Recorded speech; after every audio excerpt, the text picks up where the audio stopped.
Hello बच्चों, स्वागत है आपका एफटी की स्टडी चैनल पे। आज मैं आपको क्लास 9 का गणित का यानी कि मैथ का मिड टर्म का सैम्पल पेपर कराने जा रहा हूँ जो 2025 और 26 के सेशन के बच्चों का है।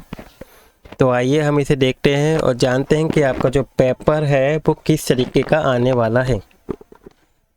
तो आपके पेपर में टोटल 38 प्रश्न होंगे, 80 मार्क्स का क्वेश्चन आएगा चैप्टर पेपर। ये प्रश्न आपके पेपर जो है 5 खंडों में बटा होगा, आ ब स द और ई। ठीक है, आ खंड में आपके 18 क्या होंगे, एमसीक्यू टाइप के क्वेश्चन होंगे, जिसमें 19 और 20 वाला भी क्वेश्चन होगा जो आपका अभिकथन और कारण वाला होगा। खंड बा में आपके प्रश्न नंबर 21 से 25 तक अति लघु उत्तरीय प्रश्न होंगे जो 2 मार्क्स के होंगे। खंड सा में आपके प्रश्न संख्या 26 से 31 तक होंगे लघु उत्तरीय प्रश्न जो 3 अंक के होंगे। और खंड दा में आपके प्रश्न संख्या 32 से 35 तक होंगी जो प्रत्येक के लिए 5 नंबर के क्वेश्चन होंगे। इस प्रकार खंड ई में आपके केस स्टडी आधारित प्रश्न होंगे जो 4 अंक के होंगे। ठीक है, जिनको आपको सभी को करना अनिवार्य होगा। अब इसमें सबसे पहले हम देखते हैं बच्चों खंड आ। ठीक है, खंड आ को देखते हैं।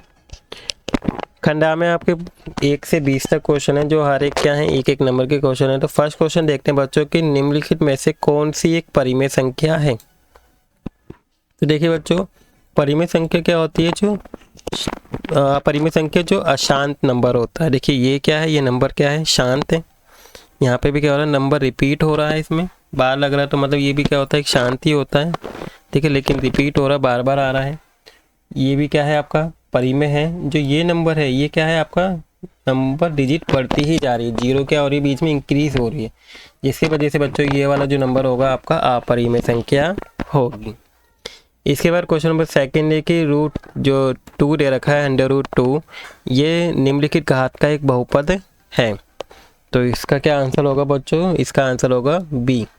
जिसकी घात होगी बच्चों कितनी होगी, 0 होगी। ये 0 घात का एक बहुपद है।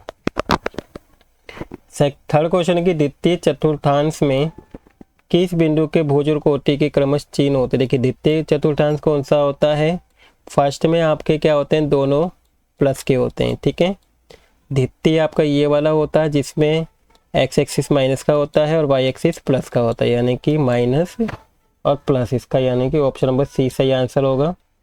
तृतीय में आपके दोनों माइनस के होते हैं और फोर्थ में आपका एक प्लस का होता है और एक माइनस का होता है।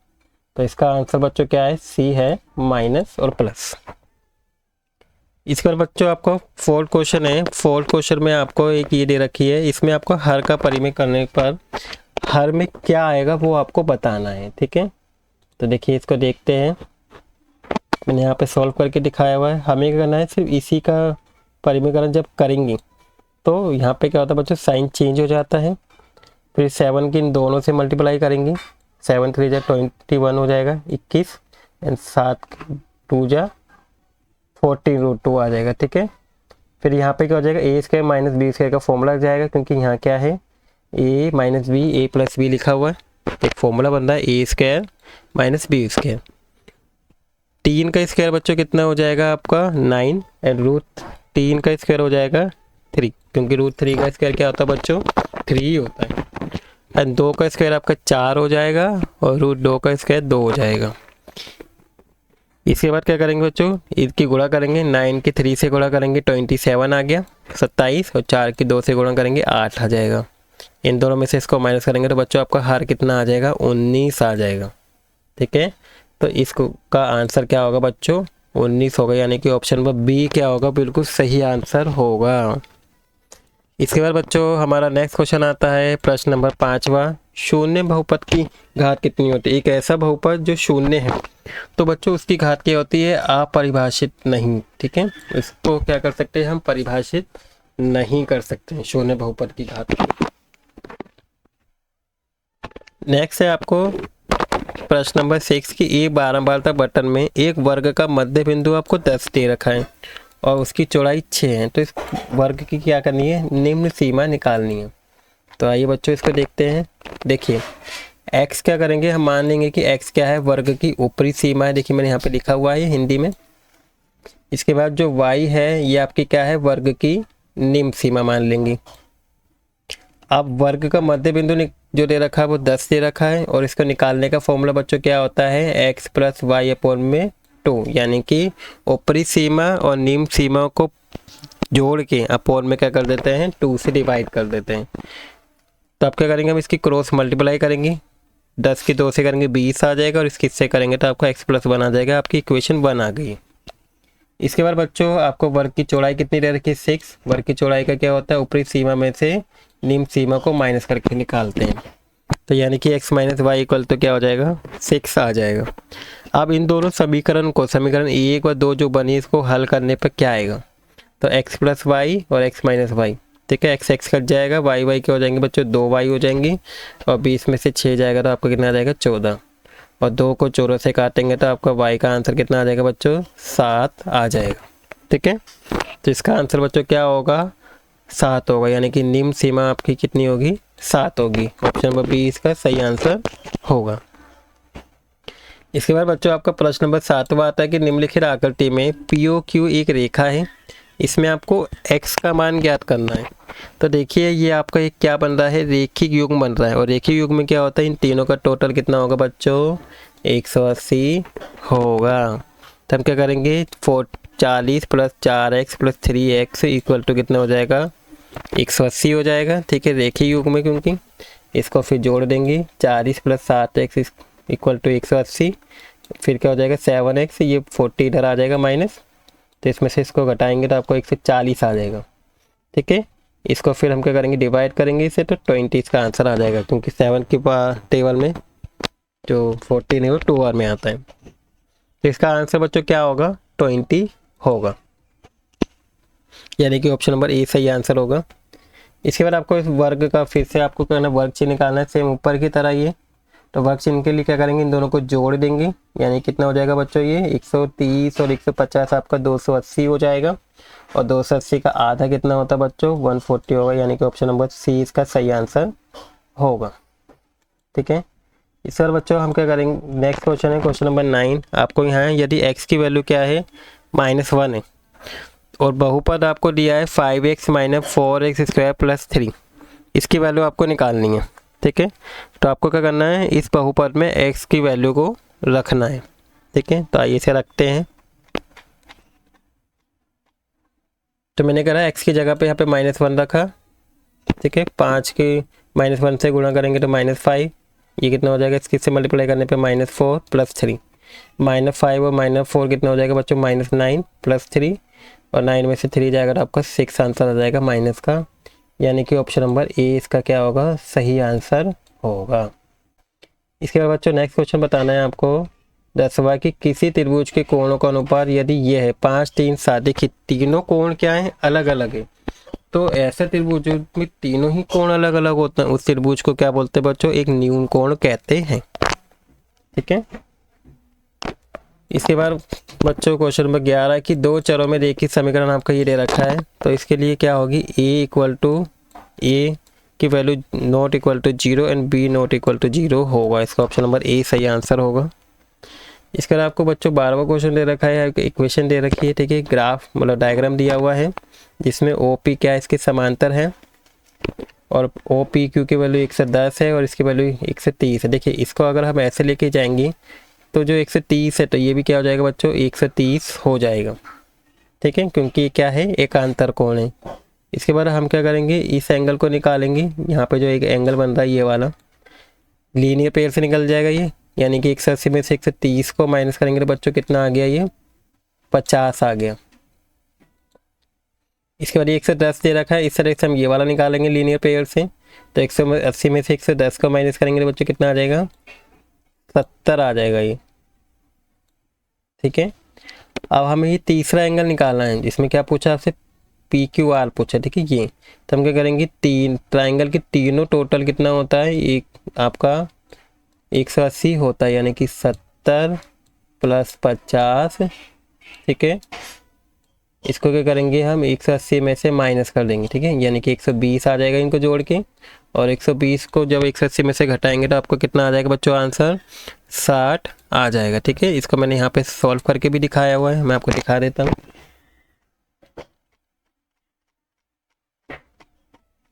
देखिए ये रहा, ये एक डायग्राम बना रखा है, ठीक है। O P Q plus T P Q का वैल्यू कितनी है, 180 है। इन दोनों को निकाला है लीनियर पेयर से, ठीक है। O P Q and T P Q 180, इसकी वैल्यू 110 दे रखी है। इसको इधर लेके आएंगे, माइनस करेंगे तो आपको कितना आ गया, 70 आ गया। नेक्स्ट आपका ये वाला एंगल और ये वाला एंगल क्या हो जाएगा, इक्वल हो जाएगा, ठीक है, क्योंकि एकांतर कोण है। इसके बाद हम क्या करेंगे, ये वाला एंगल निकालेंगे, देखिए क्यों से, ठीक है। तो मैंने यहाँ पे लिख दिया है S P T Q plus P T R equal to 180, और इसमें हमने वैल्यू रखी 130। जब इसको इधर लेके जाएंगे तो आपको 50 आ जाएगा पी टी क्यू। फिर इसके बाद जो ये तीन एंगल्स, दो एंगल आ गए, ये तीसरा निकालने के लिए हम क्या करेंगे, ट्रायंगल त्रिभुज के तीनों कोण वाला टूल लगाएंगे, जो टोटल कितना होता है 180 होता है।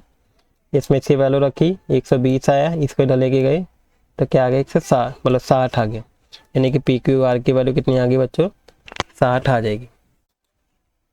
तो इसको इस तरीके से कर सकते हैं। आपके 1 मार्क्स में क्वेश्चन है तो आप इसके डायग्राम के थ्रू ही डायरेक्टली कर सकते हैं, ठीक है। इसके बाद बच्चों आपका प्रश्न नंबर 13, यदि किसी बिंदु का वाई एक्स निर्देशांक 0 है, देखिए ना, तो बिंदु क्या होगा, देखिए y की वैल्यू क्या है, 0 है। मतलब जो बिंदु होगा वो हमेशा कहाँ पर आएगा, देखिए 0 यहाँ पर होता है, तो बिंदु कहाँ आएगा, हमेशा x एक्सिस पे ही आएगा, ठीक है। तो इसका आंसर क्या होगा, x एक्सिस होगा। यदि x 0 होता तो फिर जो बिंदु होता वो कहाँ पे आता, y अक्ष पे आता, ठीक है। तो इस क्वेश्चन का बच्चों आंसर क्या है, सी है। इसके बाद बच्चों नेक्स्ट प्रश्न आता है, प्रश्न नंबर 14, यदि पी एक्स की वैल्यू x प्लस 3 दे रखा है तो आपको क्या करना है, इसकी वैल्यू फाइंड आउट करनी है, ठीक है। तो इसको कैसे करेंगे, आइए देखिए, मैंने इसे सॉल्व कर रखा है। ये रहा, पी एक्स की वैल्यू इतनी है, ठीक है। तो इसको इक्वल टू 0 रखेंगे तो एक्स की वैल्यू कितनी आ जाएगी, -3 आ जाएगी। हम इस इक्वेशन में इसको पुट करेंगे, x प्लस 3 प्लस, ठीक है, माइनस का है x, है ना। तो हम क्या करेंगे, यहाँ पे इसकी वैल्यू रखेंगे माइनस में, -x। तो ये देखिए ये भी क्या होगा, माइनस में होगा, ठीक है। तो x से x कट जाएगा और -3 से प्लस का 3 कट जाएगा। तो आपका जो आंसर होगा बच्चों वो क्या आ जाएगा, 0 आ जाएगा, ठीक है। इसका ये आंसर नहीं होगा, इसका आंसर बच्चों क्या हो जाएगा, 0 होगा। यानी कि ऑप्शन नंबर सी इसका सही आंसर होगा। इसके बाद प्रश्न नंबर 15, यदि दो समांतर रेखाओं को प्रतिच्छेद करने वाली एक तिर्यक रेखा, देखिए दो समांतर रेखा ये रही, ठीक है, इसको प्रतिच्छेद कर रही है एक तिर्यक रेखा बीच में ये रही, ठीक है। तो इनके जो अंत्य कोण हैं यहाँ पे बन रहे जो अंदर, देखिए इसका डायग्राम मैंने बना रखा है, वो अभी मैं दिखाऊंगा। तो इसके अंत्य कोण 2:3 है, इसके अनुपात में होगा। तो हमें क्या करना है, बड़े कोण की वैल्यू निकालनी है, यानी कि 3 वाले की। तो जाइए देखते हैं इसे कैसे करेंगे। आपका डायग्राम है, ये 2x प्लस 3 है। देखिए इन दोनों का टोटल कितना होता है, 180 होता है। इन दोनों को ऐड करेंगे 5x हो गया, और 5 को 180 से क्या करेंगे बच्चों, फिर हम डिवाइड कर देंगे तो आपका कितना आ जाएगा, 36 आ जाएगा। और आपको क्या करना है, बड़ा कोण बताना है। तो बड़ा कोण कौन सा है, 3x। तो 3 की मल्टीप्लाई 36 से करेंगे तो आपका आंसर कितना आ जाएगा, 108 आ जाएगा। यानी कि बच्चों इसका बी ऑप्शन सही होगा। इसके बाद क्वेश्चन नंबर 16 है कि रेखिक समीकरण दे रखी है ये। पहले हम क्या करेंगे बच्चों, इस रेखिक समीकरण को हल करेंगे, सॉल्व करेंगे। ठीक है, 3x - y = x - 1 दिया हुआ है। इसके बाद इस x को क्या करेंगे, इधर माइनस कर देंगे। तो 3x में से -x जाएगा तो बच्चों कितना आ जाएगा, 2x - y = -1 इधर लिख देंगे, y इधर। तो यानी कि आपकी इक्वेशन क्या बन गई, 2x + 1 = y। ये आपकी इक्वेशन बन जाएगी। अब इस इक्वेशन के कितने हल हो सकते हैं ये आपको बताना है। तो इस इक्वेशन के हम क्या है, अनेक हल हो सकते हैं। अपरिमित रूप से हम x की वैल्यू बार बार चेंज करते रहेंगे, 1 2 3 इस तरह से रखते रहेंगे। तो इस तरह से हम क्या बहुत सारे इसके हल निकाल सकते हैं। तो इसका आंसर जो होगा बच्चों सी होगा। इसके बाद प्रश्न नंबर 17 कि x अक्ष पर स्थित बिंदुओं का भुज क्या होगा। तो देखिए इसका आंसर, देखिए बच्चों जो भुज होता है वो ये होता है x एक्सिस वाला। देखिए हम क्या करते हैं, एक निर्देशांक में यहाँ पे जो लिखते हैं ये भुज है, और ये जो होती है कोटि होती है। ठीक है, तो जो भुज की वैल्यू होगी वो कुछ भी हो सकती है x एक्सिस पे। ठीक है, तो मतलब कोई भी संख्या हो सकती है।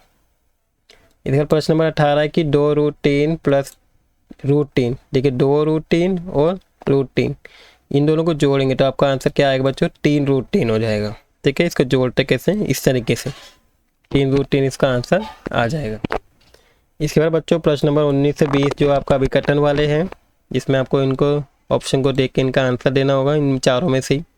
जैसे 19वें में आपसे अभिकथन दे रखा है कि 0.329 एक शांत दशमलव है, तो ये बिल्कुल सही लिखा है, ये सत्य है।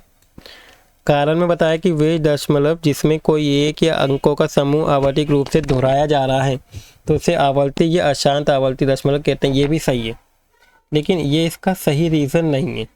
ठीक है, इसका एक्सप्लेन सही से नहीं कर पा रहा है, यानी कि इसका ऑप्शन नंबर 20 क्या होगा, सही आंसर होगा कि अभिकथन ए और कारण सही है, लेकिन कारण अभिकथन की सही व्याख्या नहीं कर रहा, इसलिए इसका ऑप्शन नंबर 20 सही आंसर होगा। इस बार बच्चों प्रश्न नंबर 20 है कि अभिकथन ए में बिंदु आपका दे रखा है 3,2 से अपरिमित संख्या गुजरती हैं। ठीक है, उससे कई सारी जो रेखा हैं वो गुजरती हैं। ठीक है, रेखाएं कालम में लिखा है कि दो चर वाले रेखीय समीकरण के अपरिमित रूप से अनेक हल हो सकते हैं, ये भी सही है। ठीक है, अभी हम लोग पर ये क्वेश्चन भी आया था इसी से संबंधित, जिसमें मैंने आपको बताया था कि इसके अनेक हल होते हैं, तो ये भी सही है, लेकिन ये इसकी सही एक्सप्लेनेशन नहीं कर रहा है ये भी, तो मतलब इसका आंसर भी बच्चों क्या होगा, बी ही होगा। ठीक है, इसके बाद बच्चों आपका खंड बा आता है, जिसमें आपके 2 अंक के क्वेश्चन है 21 से 25 तक। इसको मैं अपने नेक्स्ट पार्ट में कराऊंगा। आज के इस वीडियो में मैं आपको खंड का तक ही रखता हूँ। ठीक है, आई होप खंड का में जितने भी क्वेश्चन मैंने आपको कराए आपको अच्छे से समझ में आ गए होंगे और आपको वीडियो भी अच्छी लगी होगी। अगर आपको वीडियो अच्छी लगी तो बच्चों प्लीज़ वीडियो को लाइक कर दीजिएगा और अपने दोस्तों के साथ भी शेयर कीजिएगा, क्योंकि जो पेपर है वो इसी पैटर्न में आपका आने वाला है। ठीक है, पैटर्न सेम होगा, कुछ क्वेश्चन हो सकते हैं आपको मिड पेपर में देखने को भी मिल जाएं।